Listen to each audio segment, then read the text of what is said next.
Hello, my dear ThoughtVolutionists. It's Tuesday, and you know what that means. Hi, I'm your host, Stefan Dubier, and you are right where you need to be. Listening to ThoughtVolution, the podcast where the thoughts of others meet evolving minds. And friends, it is time to evolve a little more. Today, I wonder where you find your inner peace. What is something that calms you down and manages to guide you when the days seem dark and endless? And what is it that silences those voices within, the destructive voices, those telling you that you are bad, inadequate, not worth anything? Imagine being locked away, confined to a small space with nothing more than your own thoughts, your own judgment, and your own inner struggle. We sometimes say we have time to kill, but when you are as alone as my guest will describe being, time could easily kill you. Drive you crazy, make you lose yourself entirely. Many inmates facing solitary confinement actually experience severe mental damage from that complete isolation. What would you use to escape? Not necessarily from that prison cell, because that would be illegal, but from whatever it is those little inner voices are telling you as you are all alone. For my guest Baylen, his artwork became his armor, and it has helped him through impossibly tough periods of his life. Shortly after graduating from high school, Baylen became hooked on heroin. And when I say hooked, I really mean it.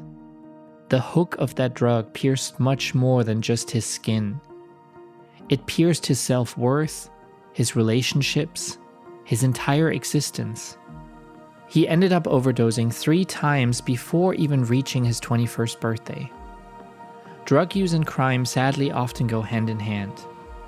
Baylen committed nearly a dozen armed robberies. He did time in jail and prison, and especially the time he was forced to spend in solitary confinement was a profound experience he will discuss with us today. What happened within him when he was left to himself entirely? When he was forced to dance with his inner demons without any other human interaction to distract him, without an opportunity to escape from his own reality.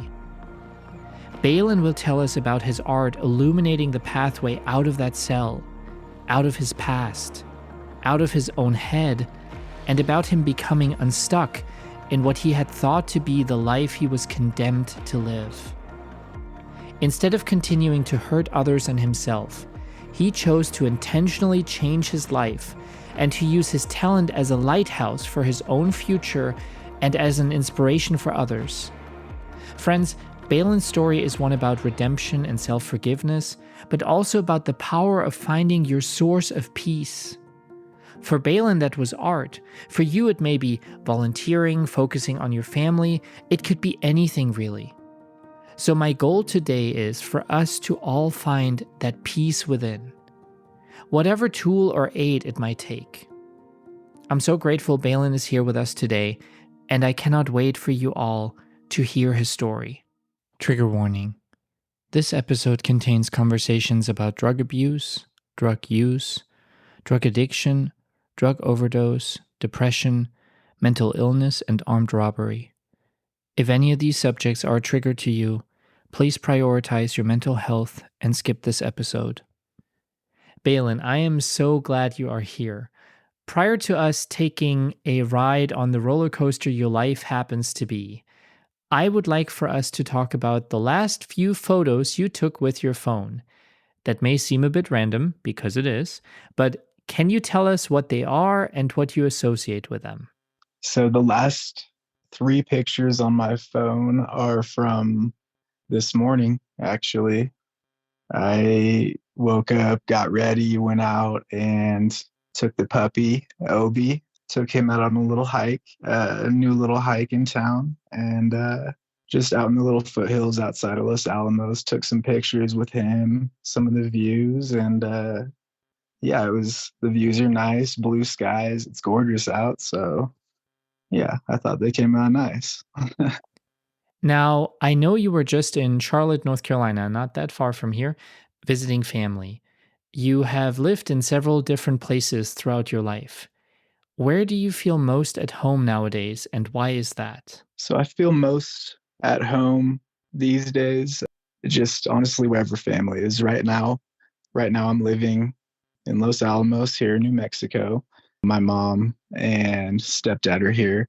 I love living here. This is a dream come true. I have my own space here. I'm starting to put out roots. I'm starting to meet people here in this town and the surrounding areas. So I feel like this is my home now. But yeah, I've lived in multiple or several areas, I should say. And right now this is definitely home. Let's jump into a time capsule and float back to your childhood.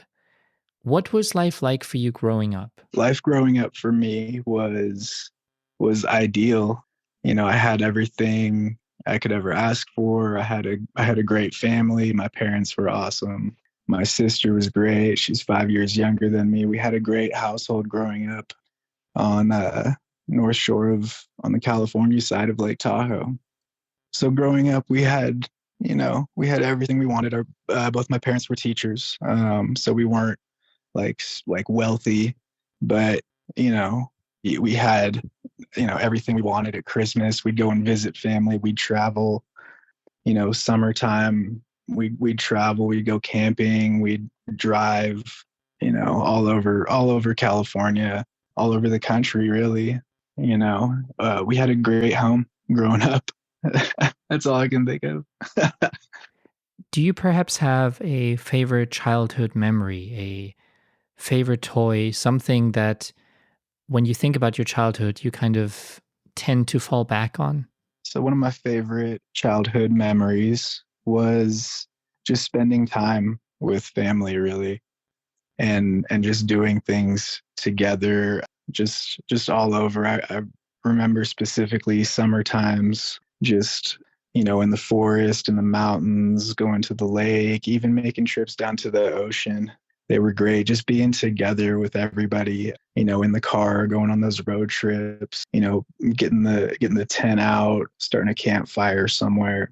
It was great hiking around. It was great spending time, with my sister. Like we always like teased each other, but we love each other. We had a great family growing up. Dad took care of us, mom took care of us. Actually, dad worked most of the summer times in the national parks just to make sure we could make ends meet. So yeah, it was good. I feel like I was happy. I was a happy kid, really, growing up. Sounds like your childhood set you up for success. However, you had told me that your struggles with heroin began shortly after high school. What led to that? And without wanting to trigger you, of course, can you still remember that very first time you used your drug of choice? My first time using heroin, it wasn't a sudden dramatic event. It was a long time coming. The build up to it had been going on since high school. I started just socializing a little bit every once in a while. I'd be going to a party and maybe have a beer, and some kids would have some Norcos or some Oxys, and we'd eat one or two, and you get a little head change from it. You get a little buzz, and you didn't think anything of it back in the day. It was part of the scene, I guess. So now later, more and more people started doing them more frequently. There were more of them around, these painkillers, and we started taking them more and more. And around this time, they started to become very in demand, more expensive, hard to find. So one of my friends says, "Hey, I know a cheaper way to get this same high, because you don't want to not be high, because you start feeling unwell, you start feeling sick and having withdrawals and having some slight detox symptoms." So I said, "Sure, let's try this." And he brings back some black tar heroin. Me and my girlfriend and we both look at each other, and we start doing it. We're just smoking it at first. It seems harmless, until a little bit later, our friend he bring some home, and he's been using these drugs with a syringe intravenously for a little while, and we've been watching him, on the side. You can see him in the corner room doing it, trying to keep it out of our face. Well, he brings it to us and says, "Hey, this is a little bit cheaper. This will get you just as high." And my girlfriend and I look at each other and, ask each other, "Hey, do you want to do this?" And I said, "Sure, let's just do it one time. Let's just try it." And she agreed with me. She did it. Then I did a shot, and that was the beginning of it. Really, I was 18 years old, and then every day after that, just nonstop. When do you think you realized that the hook of being hooked on heroin had become stuck and that you were, in fact, addicted to that drug? The moment I realized I knew that I was addicted was probably very, very early on, before I even put a needle in my arm, before I even really even started smoking heroin. It was even before that. It was the painkillers. It was the habit. It was the ritual of, in some cases, literally getting down on your knees every day so you can, cook up or crush up or just prepare your drugs, that ritual, and then going through the process of ingesting them. However that ritual goes, it becomes like such a habit, more like a religion, like something you have to do or you'll die, or you'll be sick, or your life will fall apart, or everything will just collapse around you. Like, there's an anxiety that happens if you miss, a hit or a couple hits. It was early when I knew it was happening. It was I knew I was in for a long ride, because I wasn't ready to stop. That part of me enjoyed it. Part of me enjoyed the thrill of it, the rebellion of it. I kind of liked living on like the edge, the fringe, having this little, just this rebel in me that didn't care, that like I knew I was doomed, but I was doing it anyway. That's when I knew. You were trying to rebel. What were you trying to rebel against? Were you unhappy with society as a whole? Was there something else that bothered you that you just wanted to protest your own way? I had this rebellious streak in me from growing up in such like a controlled, such an idyllic life. Like everything was so great, everything was so perfect. Part of me didn't like it because it just didn't sit right with me. I didn't feel comfortable in it. I just felt like there was more to life than that. Maybe there was a lot of curiosity about, like, oh, what are these drugs about? Like, what does that feel like? What does this feel like? So I feel like that's the rebellious streak that was kind of coming through. It was from, not being able probably to express myself in a way that I thought was okay, that I thought was, genuine. Maybe, I was always told I had to be doing my homework, had to be, going to my practices, my sports. There was a lot of living up to expectations for myself. There was, I had all this potential. I had all these gifts. I had to take advantage of them. I had to, it's something that had to be done. So, that part of me was like, maybe I don't have to. You mentioned 3 overdoses. Some people don't even survive 1 overdose. I can't even imagine being given 3 second chances. Can you tell us about rehab, your relapses, the overdoses, and what each of those overdoses changed within you? Looking back on my addiction, the overdoses, the rehabs, it was a very difficult addiction. I feel like more time than not, I was I was sick. I was detoxing. I was experiencing withdrawal symptoms most of the time. Looking back, there were obviously, the highs where I was gone out of my mind. I was asleep, I was passed out, but most of the time I was miserable. Most of the time I was sick. I was just trying to make it to the next dose, to the next hit, so I could feel normal, not even get high anymore, but just to feel normal. Just getting back to a feeling of normality became what your entire existence is about. That's all you live for. There's the overdoses. The first overdose, I went I was living in Monterey, California. I went to Salinas with my girlfriend and a couple friends. We go down to the shady part of town, park in our little spot around the corner. We get out of the car, we go and find somebody who's selling heroin. We go down, it's across the train tracks. It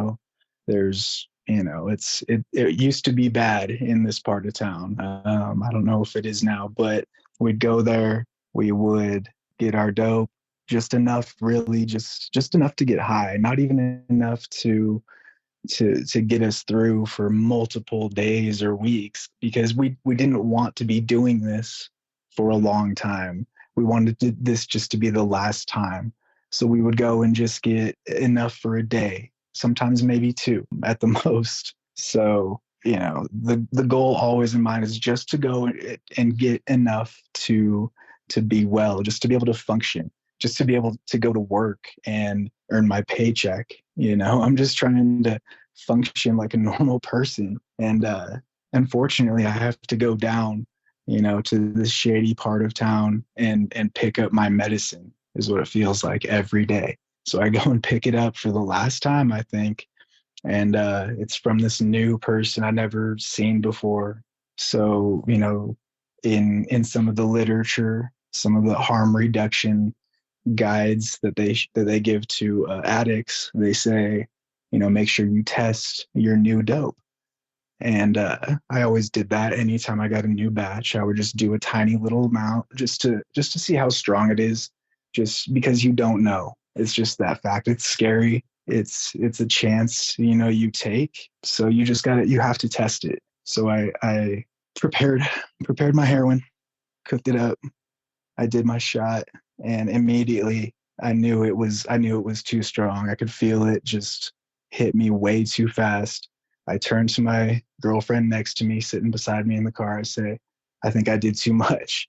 And I was out, just gone. I wake up, the EMTs, the first responders are there, oxygen on me. They just got done, I guess, performing CPR. My chest hurts. I guess I hadn't been breathing. I've been gasping for air. Started changing colors. My lips were blue, purple, or something. They load me up into the ambulance. We go to the hospital. While I'm there, the police officer that watched the whole first responder scene happen, he followed us to the hospital and arrested me while I was sitting in the hospital bed. So there I was, sitting in the hospital, handcuffed to the hospital bed. I'm sitting there. I'm 18 years old. I'm scared. I'm sick, and I don't know what's going to happen. The police officer says, we're taking you to county jail, where I go and get processed in.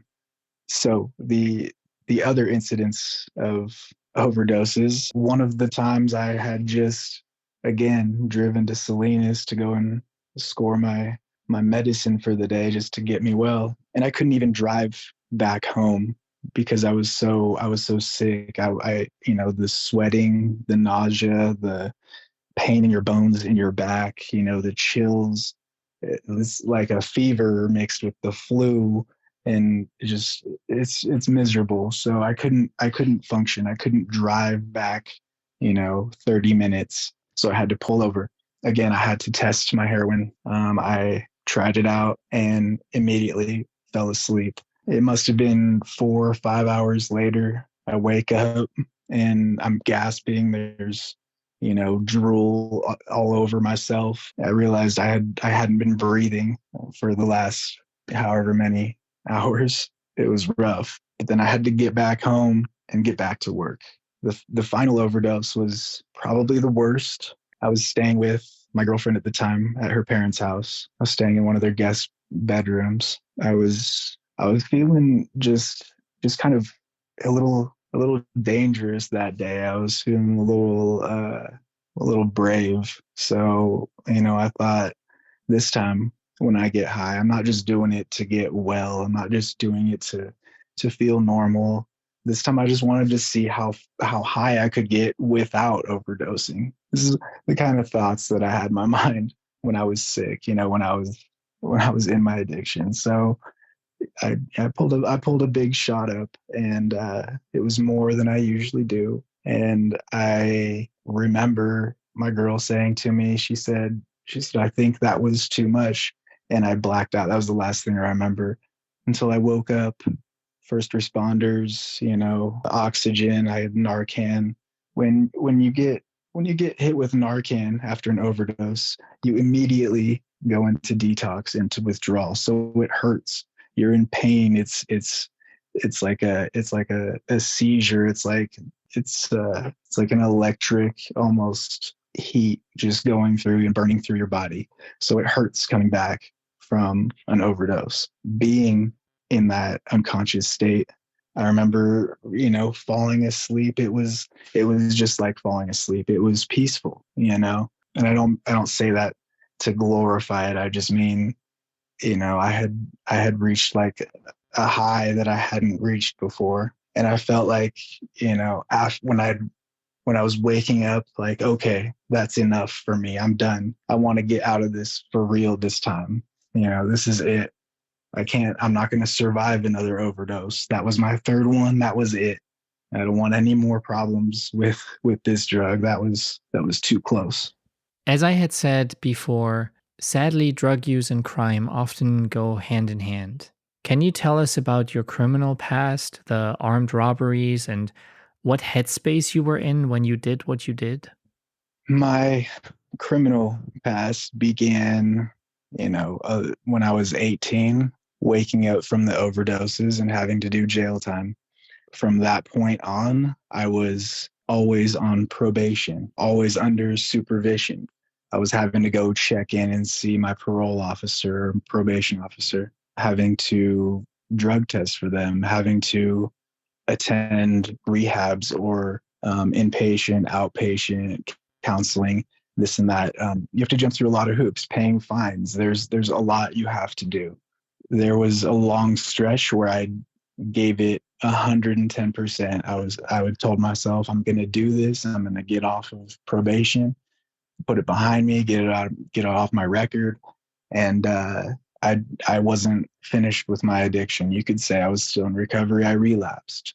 I tested dirty. I would do, a few days in jail as punishment, or, probation would punish me in one way or another. So I would rebel. It was like a cat and mouse game, just going back and forth, trying to work a job while still going to, hours and hours of meetings every week, as well as, all these other mandated activities.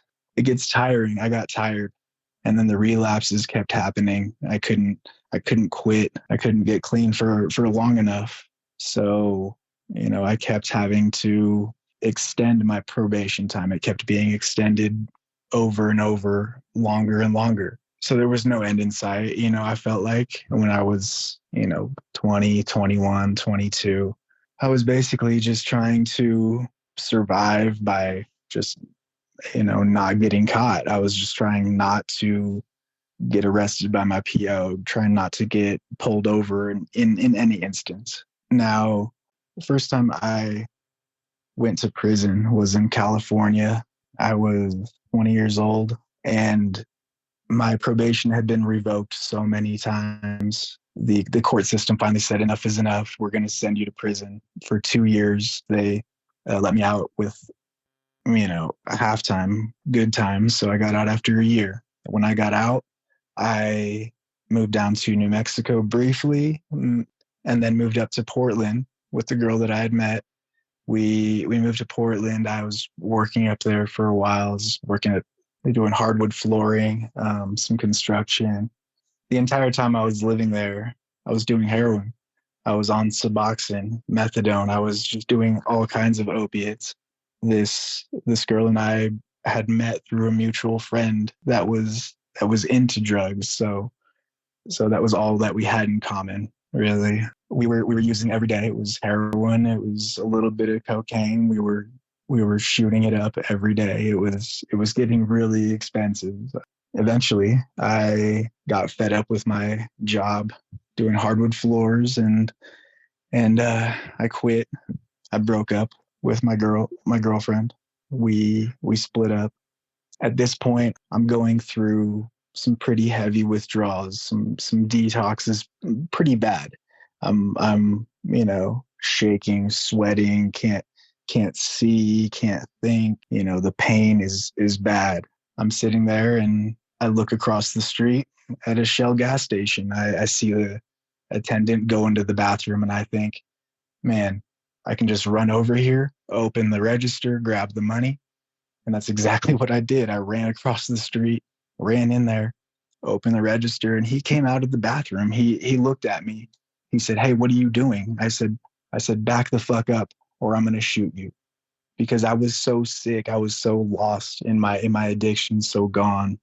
He got scared, ran off. I got away. And I had enough money to keep me well for a few days. It wasn't to get high. I wasn't enjoying this. I was trying not to. I just wanted to get some sleep.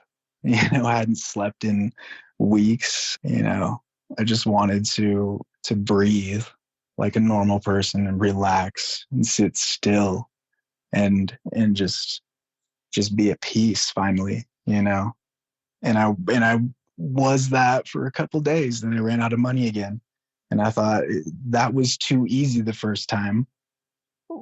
Why not try it again? And again and again and again. It was just too easy. And all the while I'm thinking, I'm going to get caught. I know I am. It's going to happen. I'm not going to get away with this.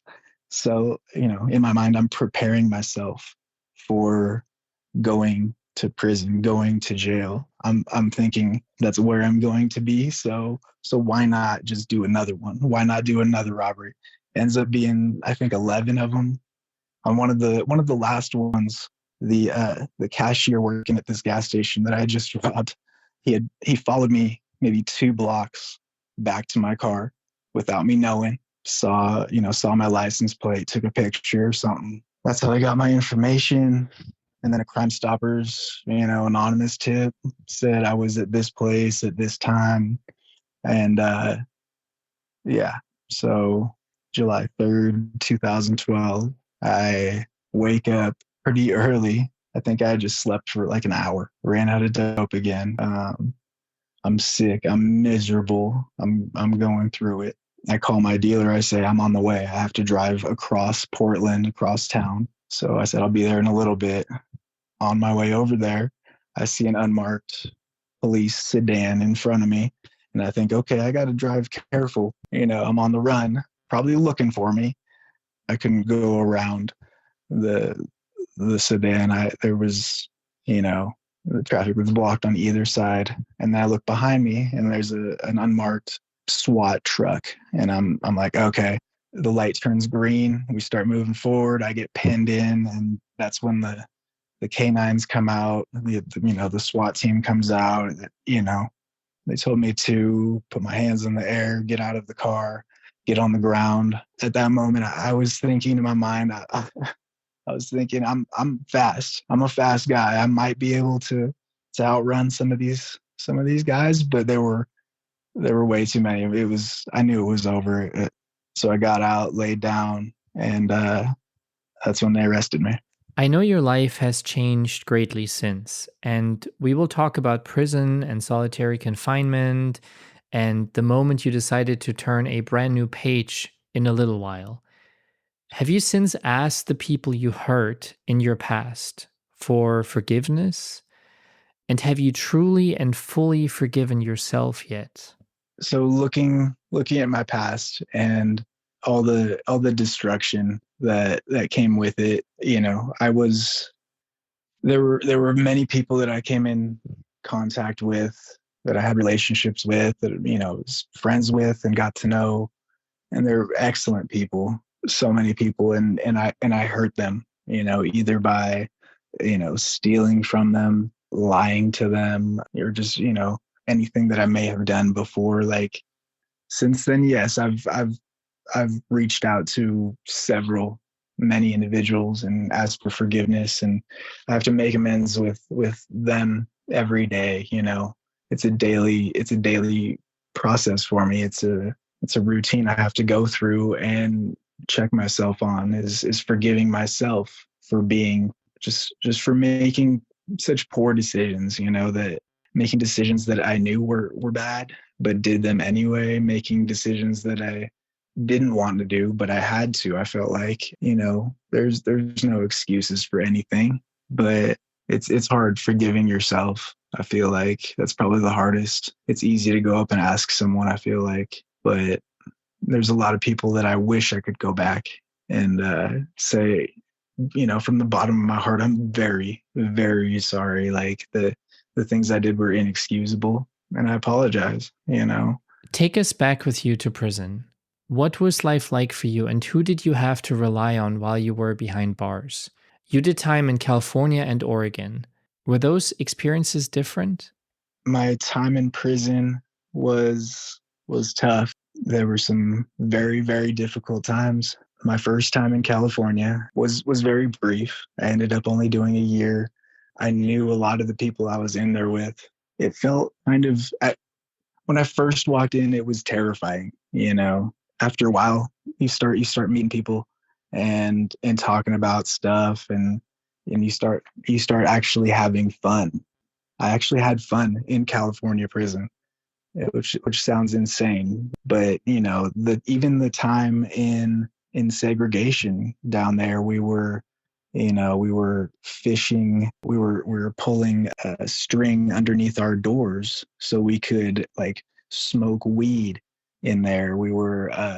Everybody was getting high. We were, like, partying the entire time, fights every day.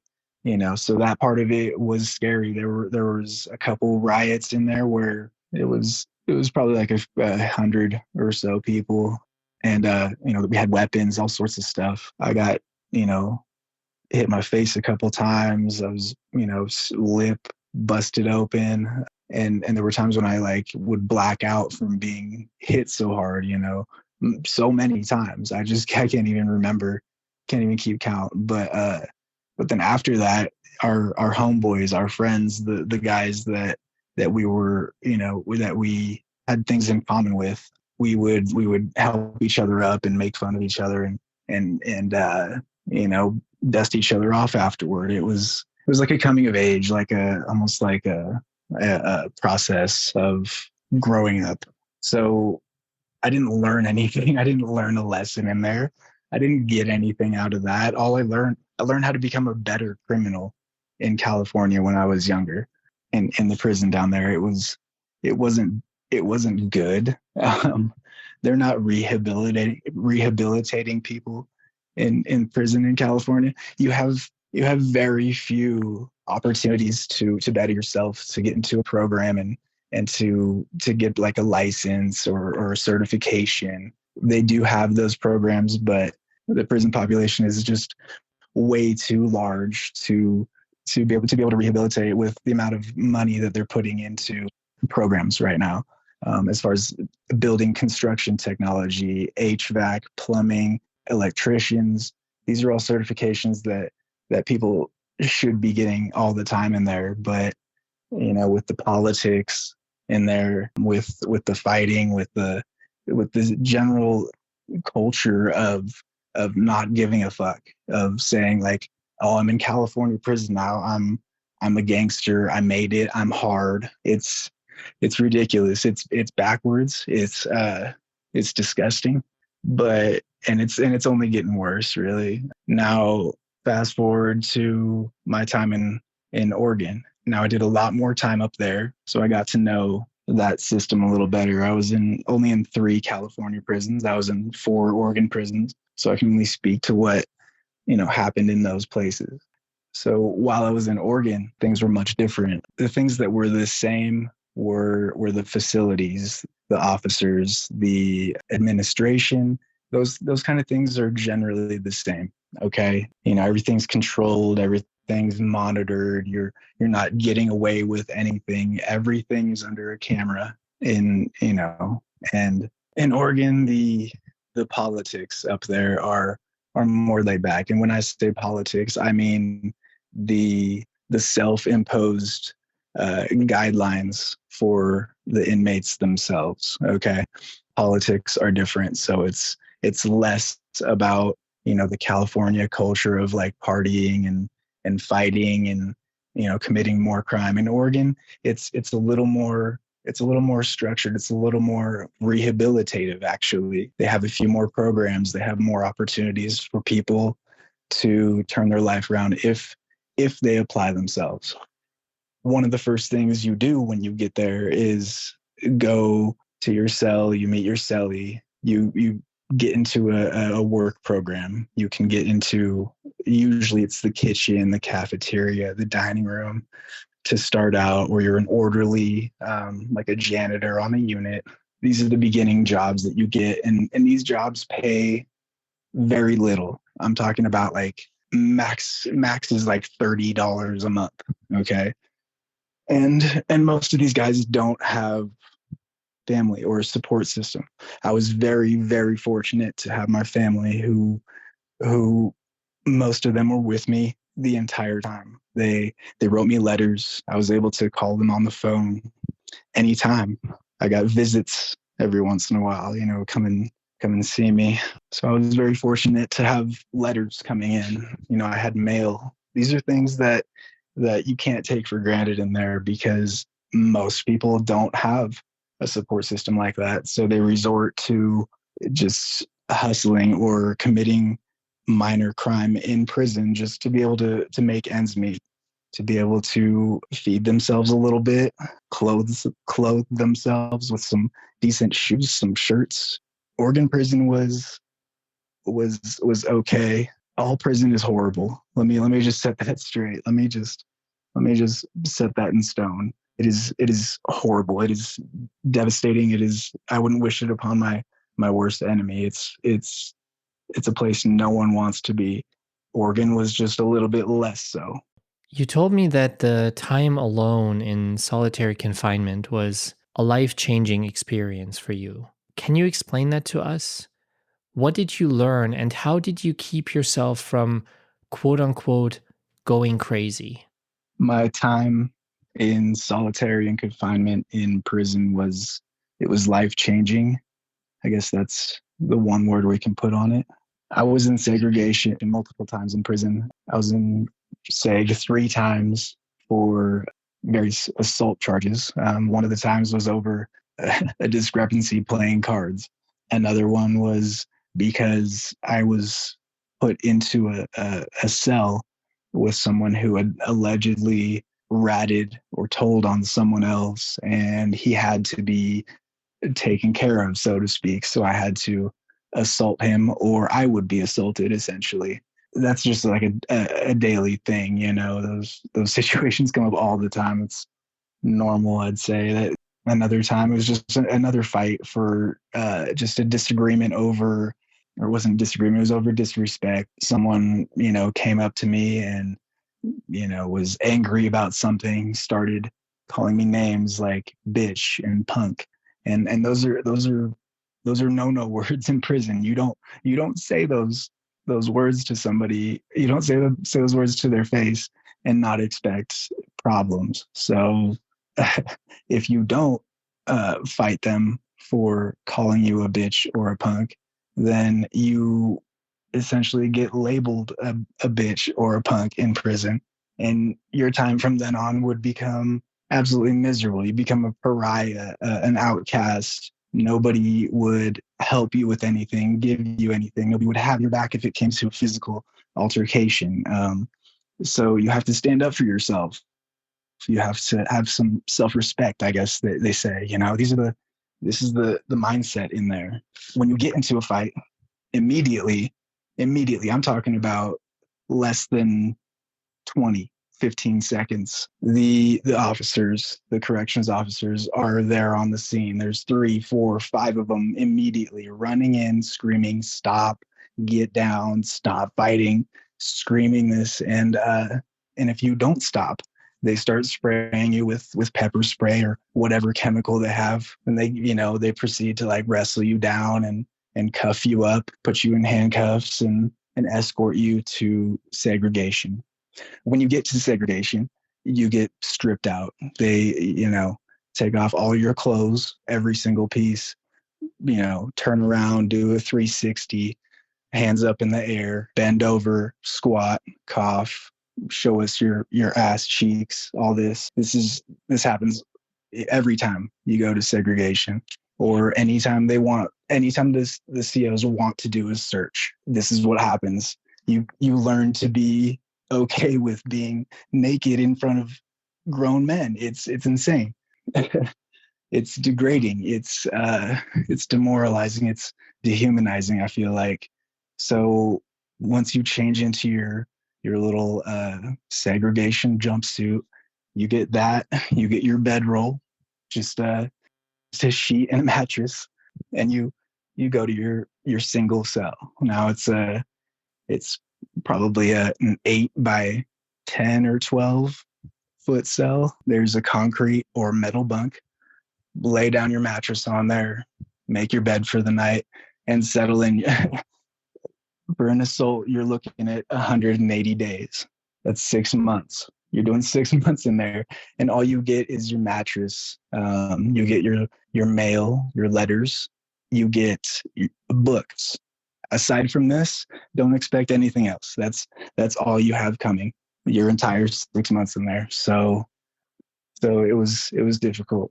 At first you just sit, then you start pacing, you start thinking. You do a lot of thinking in solitary, a lot of pacing back and forth, just counting your steps wall to wall, bouncing off the walls. It's cold in there. They don't turn the temperature up. They're not looking out for your comfort. They keep it a nice chill, probably 50 something, 60 degrees. It's always chilly. So you're pacing just to kind of stay warm, just to keep the blood circulation going in your fingertips and your toes. My fingers are getting numb just thinking about it still right now. Then you might sit down and get bored. You sit on your mattress, or sometimes they'll have a little desk there. I was very fortunate to have a desk in my cell. So in all 3 of the instances where I was in segregation, I would just sit down. They would give you paper and a pen, a little pen filler. Not even the entire pen, just the inside that holds the ink and the little ballpoint. That's all you get. You can fashion yourself, a real pen by rolling up real paper and, sticking it together and everything. Your imagination starts wandering. You start thinking of all the different things you could do in this small confined space just to pass your time, because some people work out. Some people do push-ups, sit-ups, squats all day. That's all they do all day. I did so many push-ups. My shoulders started hurting, my back, everything. Burpees, the burpee routines were insane in there. We would get, up to 10, 20 people yelling out their doors down the tier, doing their workouts together. A lot of people would be yelling out the door, just talking to their friends all day. So it was loud. It was cold. It was loud. It was lonely. In fact, I got a journal. I started journaling in there, and I wrote down. I started journaling every day just to keep my mind fresh, just to not lose my sanity. And I wrote this on Thursday, May 1st, 2014, in Disciplinary Segregation Unit 13 up in Oregon. Wrote at 8 p.m. I wrote, "This place is wearing down on me. the noise, the yelling, shouting, slamming, pounding, laughing, shit talking, it's all making me physically tired. My bones and joints ache. Mentally, I'm struggling to maintain a grasp on reality, goals, perspective, and straining to uphold my being, my identity. The scaffolding is collapsing. It's out of my hands now. The only thing keeping me afloat now is God. So, I open my Bible all the time. That was where I found some hope, some inspiration. And I would sit with my pen and my paper and I would write and I would draw. And I started drawing and my imagination would just take me out of there. So I started drawing. And very soon after that, like within a few weeks of drawing every day, I had pages and pages of, drawings.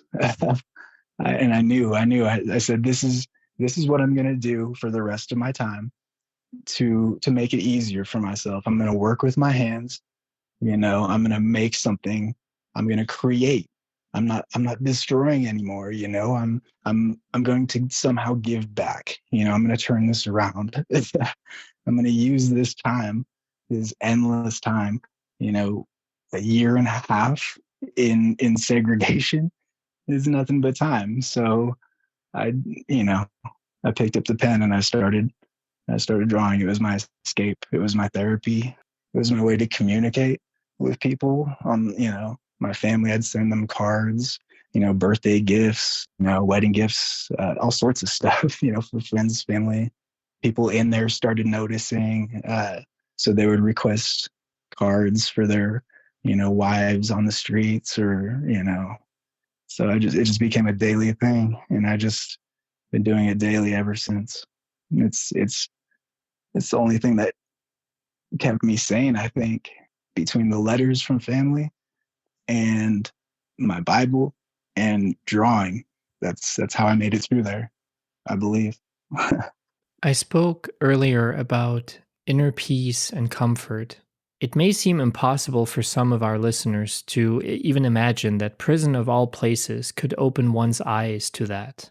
What are your thoughts? I believe I I found my inner peace in that place in segregation when when I was so cut off, so isolated, literally isolated from everything. I had absolutely nothing but myself. Like I had to look at myself and even deeper than that, I had to look deeper into myself. I I couldn't keep doing this. I couldn't keep going to prison and segregation. Like it was it was taking its toll on me. I felt like I was dying. So then when I sit and I start drawing, I start writing, I get into my zone. It's like a meditation. I escape for a bit. And it's very difficult to focus on what you're doing when there's fights happening around you, when there's somebody's shot on the yard for getting in a fight. There's so many things. There's so many distractions. Somebody's bullying or somebody's talking shit. You have the choice, I think, to you have the choice of how you're going to react to anything that happens to you. So, when I'm sitting there, I'm thinking, how am I going to react to this? How am I going to use this time to better myself? And it just had to happen that way. I feel like I don't even know. Tell us about your artwork and what your intentions are behind the art you now create. So when I'm drawing, I'm looking for something outside of the ordinary, outside of what we have going on in our everyday lives. I'm trying to add to that by adding beauty. I'm trying to just try to make my life a little bit better, I guess, more pleasing to look at. I enjoy flowers. I enjoy nature. There's something beautiful about God's creation and just the universe, everything. So I like to combine that with the beauty you can find in someone, in a person. there's a lot of parallels between, rebirth and growth and springtime, the seasons, and someone's life. There's a lot of parallels. We are part of nature, so I'm always drawing that. I'm always referring to that when I'm drawing, and I generally try to illustrate themes of hope and a little bit of just a little bit of positivity. I'm just trying to make things a little bit better, not just for me, but for anybody else that's looking at it. If they can connect to it, that's amazing. That's wonderful. I hope my drawings heal. I hope, they heal me. So I feel like they have to heal someone else, and I want everybody to see them. I want to share that because it's part of my story. And, yeah, I care for other people. So spending so much of my life in addiction and crime, it was too much negativity for me. It was beginning to get almost suicidal. Like I was on a suicide mission. So drawing essentially saved me from that. It gives me hope. It's like, okay, I have something to build tomorrow. I'm building this skill. I'm growing. I'm not dying anymore. I OD'd 3 times. Like I'm trying not to do that. I'm trying to do the opposite now. I'm trying to live 3 times, If I gave you a pencil with an eraser on it to use for your own life, is there anything you would change and rewrite? And if so, what would that be? If you were to give me an eraser, I'm not sure that I would go back and change much about my past. There are many things, many horrible, bad decisions where I should have made a different decision, but I didn't. And I subsequently learned from that. I feel like I grew from that. Unfortunately, people were hurt in the process. And that's the part that I would go back and erase is my relationships, the people that I came across in my life, the people that I interacted with on a daily basis, friends, family, law enforcement, anybody, victims, passerbys on the street. I would go back and reevaluate how I interact with people. I want to be a positive change in someone's life. I just want to be like, hey, I don't want to be a detriment to society anymore. I'm trying to change that. And I feel like I've always been that way since I was a child, so there were many mistakes along the way in relationships, and I would go back and edit a few of those. Now, we clearly do not have a crystal ball. Neither you nor I can predict the future, but where do you hope for your own journey to continue? I would hope my journey continues in this direction I'm going now. I'm an artist, I feel like I am that in my heart. That's my passion. That's what I live for, That's what brings me peace, and it keeps me sober, and it helps me give back to others. So I would say, I'm trying to build in that direction. I'd like to help people coming out of prison. I'd like to help recovering addicts. If I could get a nonprofit started, I'd love that. But right now, this is really, really difficult. What I'm doing right now, coming out of prison after 10 years, and I have everything I need right now. I'm taken care of. I have work. I have a place to live. I have a roof over my head. I have food. I'm okay.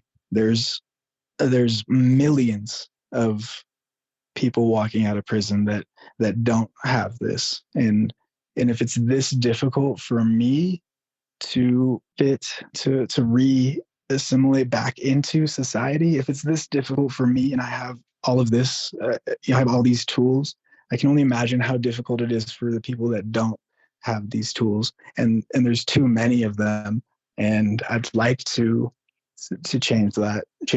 I just talked to one of my friends yesterday actually, and he just got out recently, I'd say in the last month or so, and he's up in the Portland metro area. He doesn't have the resources. He's homeless right now, he's struggling to stay clean because he's so stressed out about where he's going to live. He didn't have the opportunity in prison to get his license or certification or anything. That opportunity was never afforded to him while he was in prison. So now while he's out, he's struggling, and I feel that struggle, and I'm just trying to survive, honestly. And the only way I know how to survive, the way I learned how to survive was when I was in segregation. And the way I survived was by drawing every day. That's how I get through my days. So I'm just going to keep doing that, working and trying to be a positive influence. Baylen, first of all, thank you so very much for this interview, for this conversation. I really appreciate your openness and your courage to talk to me today. Now, if people would love to learn more about you and your art, how can they get in touch with you? If someone wants to get in touch with me, I tell them absolutely feel free to reach out. I always welcome questions. I love, talking to people about recovery and prison, reform, everything. So, I'm always available on Instagram, Baylen Parada, or on Facebook, Baylen Parada Art, or you could email me, baylenspiece@gmail.com, or you can see all my artwork on there too. Wow, ThoughtVolutionists. I am speechless, and that is saying something. What a captivating conversation. It took Baylen 3 overdoses and countless hours in segregation to find his inner peace, and to now, finally, after everything he had to experience, have the will to live with the intensity of 3 lives, and to, in a way, make up for what he missed. Human resilience is such a wonderful and beautiful thing to witness. If you are still stuck in a life of drugs or crime or uncertainty, I want you to know something. You are more. You are more than your addiction, than your pain, than your struggles, your fears or worries. We all have potential. We all have beauty and value and importance that we can contribute to this world in our own ways. I wish you well, and I hope that you will discover your own peace, as it is only when we find that true inner peace that we are able to turn destruction into creation, that we find the substance needed to rebuild ourselves. So, as long as you breathe, you have the ability to tap into your own potential. Sometimes it's about finding the gateway to peace, and that could be anything. Remind yourself of your self-worth, your abilities, and your indestructible strengths. Baylen ended up finding his peace in the creation of art. For you, it could be anything that sparks joy, that calms you down, that allows you to just be you, without the need of drugs, stimulation, or sensation. Just be, without judgment, hurt, or the need to convince anybody of anything. I urge you to take a peek at Baylen's art. He is super talented, and each piece he creates tells its own unique story. To take a look at his work, please check out the show notes and visit his website, baylenspiece.com. That is BAYLENSPEACE.com. If you have questions for Baylen, any of our other guests, or yours truly, please visit our website, ThoughtVolutionPodcast.com. That is ThoughtVolutionPodcast.com, or call us at 864-501-5033. That's 864-501-5033. I cannot wait to hear from you, and perhaps you even find time to fill out the intake form on our website and to take the first step towards becoming a guest yourself. Of course, I would also love for you to check out our merch store on our website to get yourself some of the kindest and coolest ThoughtVolution swag. That's ThoughtVolutionPodcast.com for you. And as always, talk to your friends about our podcast, share, comment, like, and subscribe on all large podcast platforms, as well as on TikTok, Facebook, Instagram, and YouTube. You have no idea how much your contribution matters and what a difference it can make in my life and the lives of our amazing guests. My message for you today is to please start loving yourself more. The only person you will spend the entirety of your life with, every single moment of it, is you. And that is powerful because it also means that the opinions of others really don't mean that much after all. I love you lotsies, and I cannot wait to talk to you again next week. Have some peaceful and serene days, and while you do that, always be kind to each other.